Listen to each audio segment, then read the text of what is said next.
The annual NoHo Pride Parade and Day of Activities takes place this Saturday in Northampton. NoHo Pride spokesperson J.M. Sorrell came in to talk about this year's event and to give us some perspective on the 30-year-plus history of the day.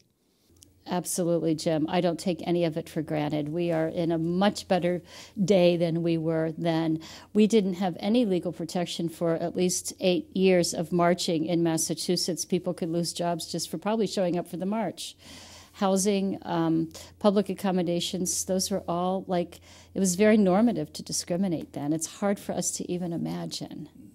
And France finally removed it as a mental illness, and at that time, and Northern Ireland was just decriminalizing consensual acts. I mean, we wouldn't even conceive of that today in a Western country.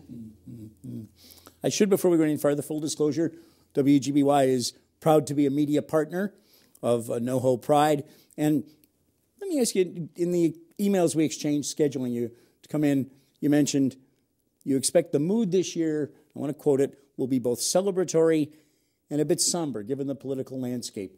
This is a frightening time in some ways for some people in this country. It certainly is, and we're all connected. Our theme is Stronger Together, which I said to somebody the other day, it sounds redundant, because on that day we always come together regardless of any differences pretty successfully. And we don't mind plagiarizing from Hillary Clinton's campaign, I guess, but it feels more essential to do coalition building, to mobilize, as you know, a lot of us did for the Women's March and things like that. The NoHo Pride event really morphed from protests and marching into more of a parade and a celebration over the years because, you know, we've had it pretty good around here in many, many ways. But we don't feel disconnected from what's going on in other parts of the country. The federal government removed all mention of LGBT from its website within hours of the inauguration. And they removed LGBT people from the Department of Health and Human Services in terms of collecting data for public health initiatives. That was a big deal for LGBT older adults, especially for many years. So little things are being whittled away, even as we hear about the bigger things like the tweets and et cetera. And yeah, it does feel like there's a little bit of a somber tone, but we have fun. There's a lot of joy on that day no matter what, and it's rain or shine. Last year we had marginal weather and we had 30,000 people. So I'm shooting for 35,000 this year. Why not? And leads right into what I wanted to bring up next. Beyond everything else, this event, NoHo Pride, has a huge economic footprint, a huge economic impact on Northampton and vicinity, doesn't it? It does, absolutely. People come. It's not just people in Northampton or even Western Massachusetts. We have people from upstate New York, from Vermont, from Connecticut. They come for the weekend. And it costs $40,000 just to put on the day, just to pay for the day.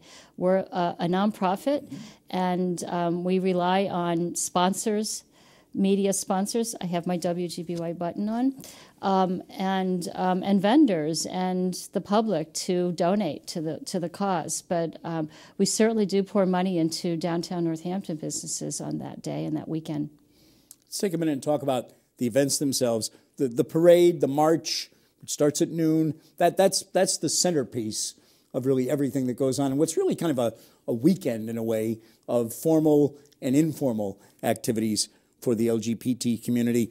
Tell us about the parade. It's a big event, and it gets bigger every year. It does. It's hard to fit all of the contingents in Hampton Avenue, right behind Thorns. So we have different color zones now. You can go on nohopride.org. I could mention that a few times while we're talking. Please. To sign up if you want to be there's still room to be a contingent in the parade. And it's huge. It goes right along the side of Thorns Market, down Main Street, and we end up at the 3 County Fairgrounds. It's large enough that it takes about an hour and a half.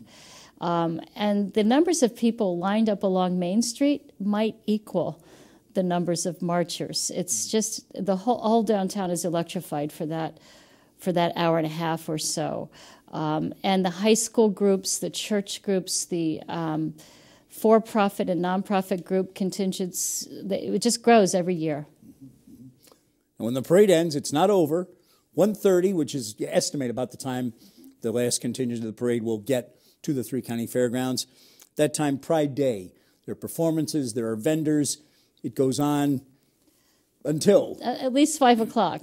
And who knows if there are after parties. I'm not aware of any. Maybe I'm not in the right age demographic, but somebody might tell me about an after party. There's free admission and free parking at the fairgrounds, which is really helpful for people. And yeah, there's a stage set up. There are vendors selling all kinds of interesting items, and there's food, drink. It's wonderful. There'll be music. We'll have Mayor Narkowitz, the Northampton mayor, always delivers a proclamation.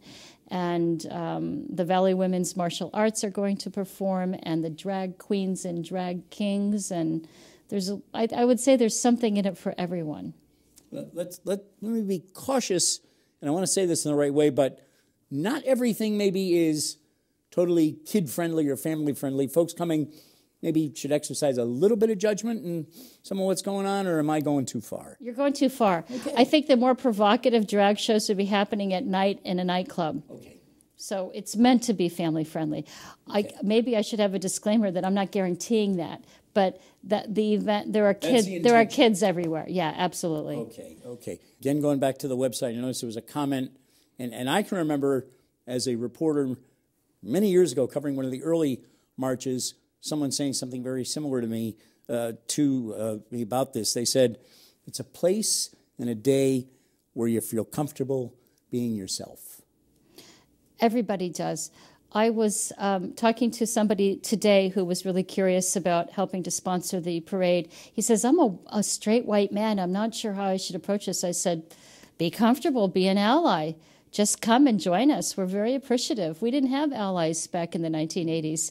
The allies might outnumber us now, I'm not sure. But it's just a fun day, absolutely. It's just, I have a friend who always tells me it's like the 4th of July parade in other towns. People just come and enjoy themselves. JM, as always, great to have you with us.